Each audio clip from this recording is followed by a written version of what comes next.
Hey YouTube, j'ai eu plein de retours sur ma précédente vidéo où je parlais des différences entre les photographes pros et amateurs. Apparemment, t'es chaud pour te lancer et tu voudrais bien que je partage avec toi tous les trucs que j'ai appris au cours de mon propre chemin professionnel. Appris à la dure, à coups de grandes claques dans la gueule majoritairement.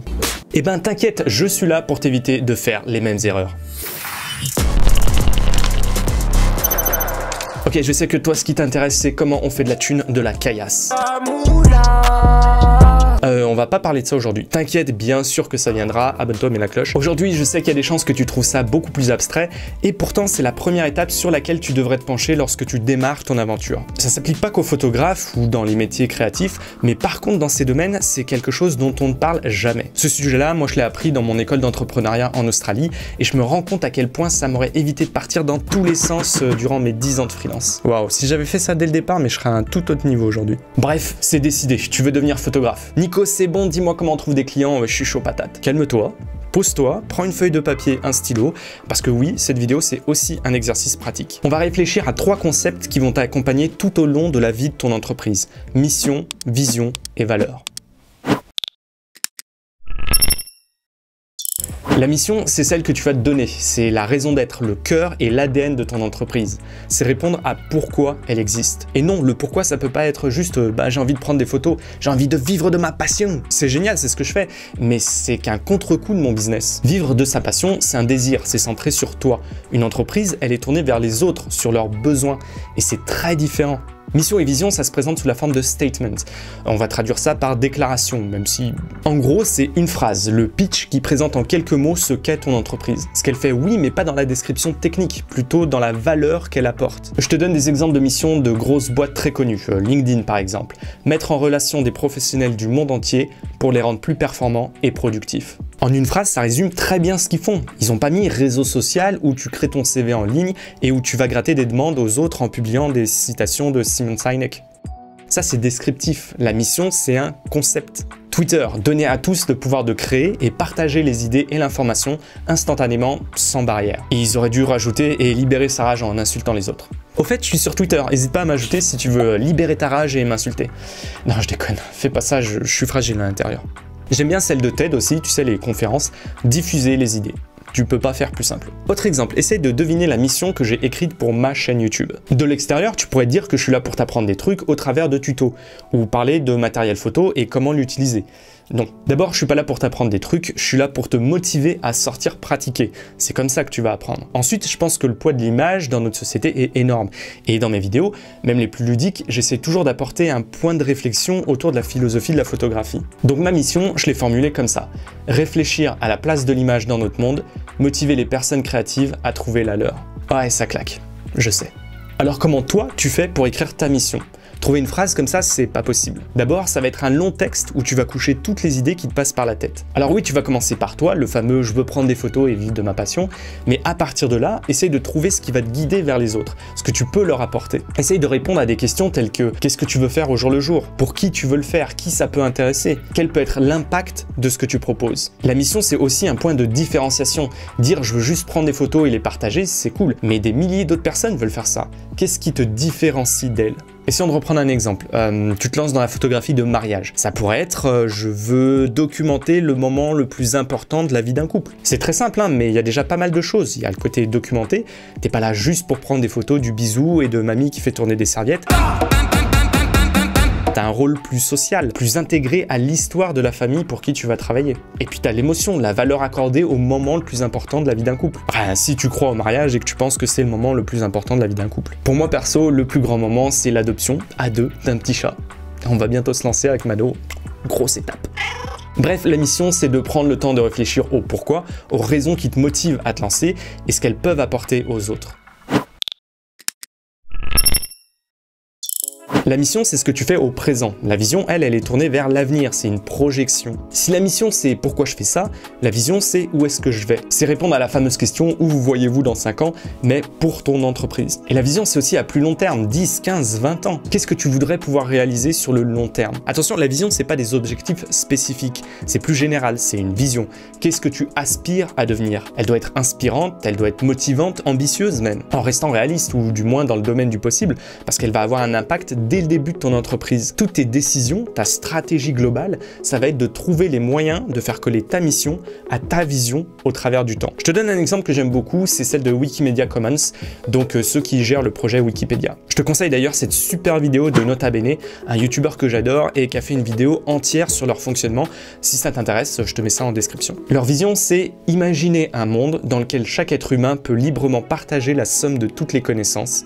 C'est notre engagement. Pourquoi je l'adore? Parce que ça montre bien à quel point une vision peut et doit évoluer avec son époque. Cette vision qu'ils avaient au début, je pense qu'elle est atteinte aujourd'hui. Ils ont vraiment contribué à transformer le monde au point que leur mission a rejoint leur vision. Bien sûr, si on met un gros cache-œil sur l'accessibilité au numérique qui ne concerne pas chaque être humain, évidemment. Mais cette société de la connaissance qui existe aujourd'hui, on a accès facilement et gratuitement à l'ensemble du savoir humain, et elle n'a pas conduit à faire de nous des êtres illuminés, instruits et sachants comme on le fantasmait à l'époque. Bien au contraire. Chercher quelque chose sur internet, c'est bien souvent un moyen très facile de se mettre du caca dans la tête. Je pense que leur mission aujourd'hui, elle devrait plus se tourner vers l'éducation à l'acquisition de la connaissance. Comment on fait pour trouver de l'information et évaluer sa pertinence dans un monde extrêmement bruyant. Ce qui n'a rien à voir avec le sujet d'aujourd'hui, oui. Pardon, je me suis un peu perdu. Une autre vision, Ikea, créer une vie meilleure au quotidien pour le plus grand nombre. Quiconque a déjà passé un samedi après-midi chez eux ou essayé de comprendre leur notice, c'est qu'on est plus proche du 5e cercle de l'enfer. Du coup, peut mieux faire. Ou ça. Là les gars, j'ai l'impression qu'ils essayent même pas. Ma vision pour ma boîte en général, j'en ai déjà parlé dans l'ancienne FAQ que j'avais faite, je vais pas revenir dessus, mais si je devais parler de la chaîne YouTube, c'est difficile. Je l'ai pas faite. Je vois où je veux me diriger, j'aimerais ouvrir les thèmes abordés, pas rester dans les photoshoots, mais parler de faits de société au travers de la photographie, plus documenté en fait. Mais ouais, en ce moment, c'est plus des objectifs que j'ai avec la chaîne, genre dans un an, il faudrait que j'en sois là, et on l'a dit, les objectifs, c'est pas une vision. Je crois qu'en fait, je suis en train de me faire matrixer par les chiffres, c'est horrible. Je pensais être assez immunisé contre ça, en fait. Dans la vie, je suis plutôt du genre balécouillisme. Mais les analytiques de YouTube, sérieux, c'est cancer, ça te rentre dans le cerveau. Je suis là, oh, pourquoi cette vidéo, elle marche moins bien que les autres? Elle est trop bien, j'y ai passé du temps, ouin ouin. Faut que j'arrête, vraiment. Mais aide-moi à passer la barre des 30 000 abonnés avant la fin de l'année. Abonne-toi, mets la cloche et surtout, partage cette vidéo. Je t'en supplie. La première fois que j'ai été confronté à cette idée de valeur, c'était au tout début de ma carrière de freelance. J'avais été contacté par le DA d'une agence qui cherchait un motion designer pour faire une animation. Le client, c'était un journal français dont les idées sont à l'opposé des miennes. Et même en essayant de me considérer comme apolitique, c'était difficile de me dire que j'allais travailler à créer un outil qui serait utilisé pour diffuser des idées que je considère comme fausses déjà, voire nauséabondes. Donc j'ai décliné et le mec de l'agence m'a dit « Ah, on est totalement d'accord avec toi, hein. » Mais putain, les mecs, ils payent super bien. Bref, j'ai pas retravaillé avec eux. Les valeurs, ce sont les principes, les fondements de ce en quoi tu crois, qui vont induire le fonctionnement de ton business, guider ton comportement au cours de ta carrière et déterminer les personnes avec qui tu vas travailler ou pas. Attention, je t'ai peut-être donné un mauvais exemple, c'est pas juste un compas moral.